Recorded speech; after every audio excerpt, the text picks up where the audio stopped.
I started smoking the summer between my junior and senior high school year. And I really had a lot of emotional stuff going on. I grew up in an alcoholic home. And my parents smoked. And my mom smoked a lot. And so I noticed that when she was under stress that she would pick up a cigarette, and so I started smoking with my friends, and my smoking increased to now 3 packs a day. Wow, so 60 cigarettes a day. A day. Wow. And I inhaled deeply. So I feel like I know what it would be like to be addicted to drugs or alcohol. I would say so. And I think I could relate to my parents' alcoholism with my cigarettes. Yeah. And so it changed how I felt about them. I had a lot of empathy for them and could forgive that, and made my life easier. So I started looking around for smoking cessation classes. Okay. And I had taken one in the Bay Area before I moved up here to Red Bluff. And I learned that a few things worked for me the first 2 times I quit. If I removed myself from the situation and took a walk, it would also change my thoughts, and I wouldn't smoke. And I learned that an urge, they told us at that time that an urge would last about 20 minutes on average and no longer. And so I thought, oh, I can deal with 20 minutes. So that's what they told you at the class? At the class, Okay. we were taught that. All right. And that was many years ago, but that's what we were Right, taught. yeah.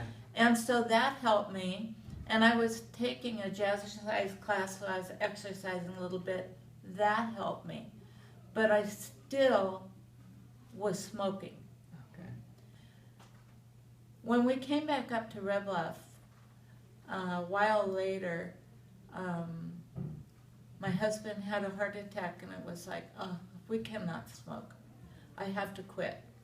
At the same time that happened, I was answering the phone at his work a lot, and I noticed that I would try to answer the phone and say, good morning, this is, and I'd start coughing.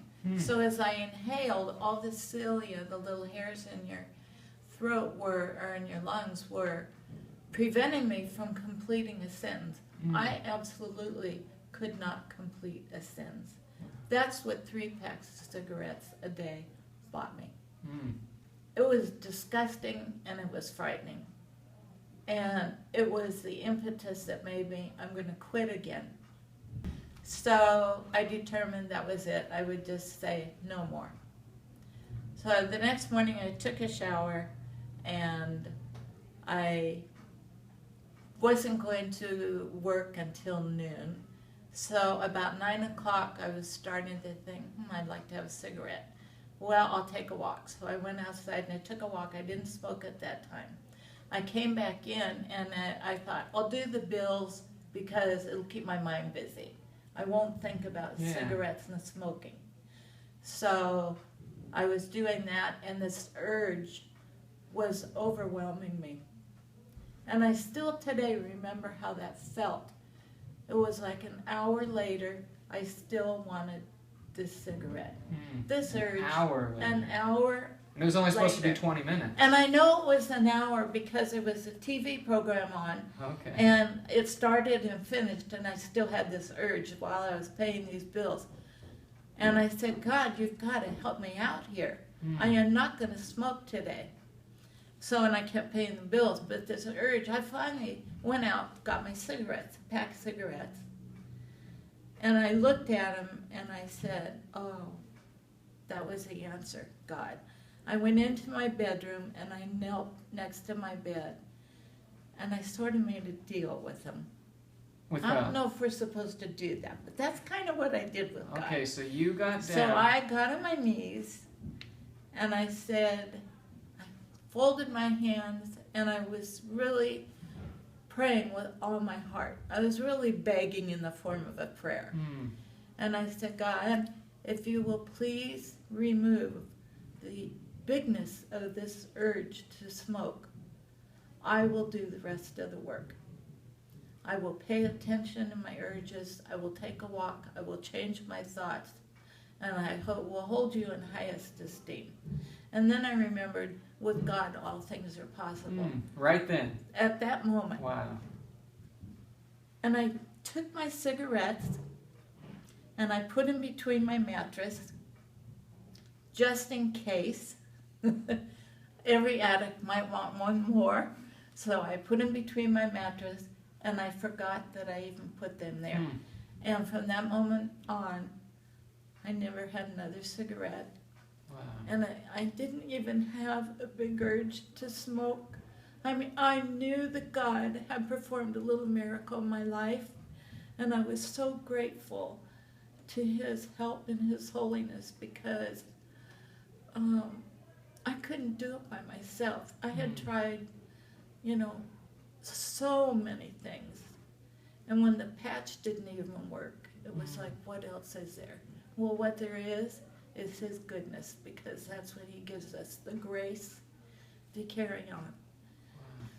Oh, it's really interesting. My husband and I now have both quit.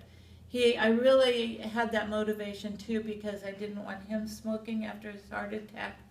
And so it took him longer to quit smoking because he was still working.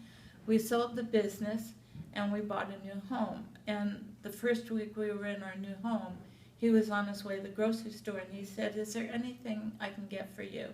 And I said, "Yes, I would like you to come back a non-smoker." And as he left, I said, "God, please be with his heart. We have a new beginning here. We're starting our retirement. Please be with him." And he came back, and he has never touched another cigarette again. So we feel like we've been doubly touched. You have. You really have. Do you have any advice or encouragement? Maybe you could look at the camera and just speak to those that are watching this. Do you have anything that you'd like to say to them? Because they're watching this wondering, can this really happen to me? For me, yeah.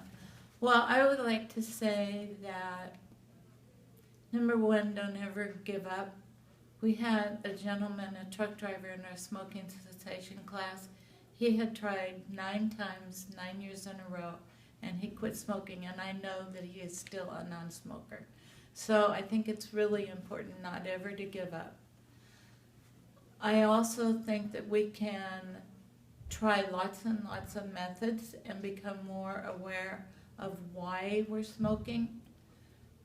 But I really believe that without a power greater than ourselves, whatever that power is for you, to invite this into your life, because it will make an immense difference, especially in this day and age when we need to be a model for so many children who are struggling and need so much help, that there is a way other than using cigarettes, food, drugs, alcohol, etc.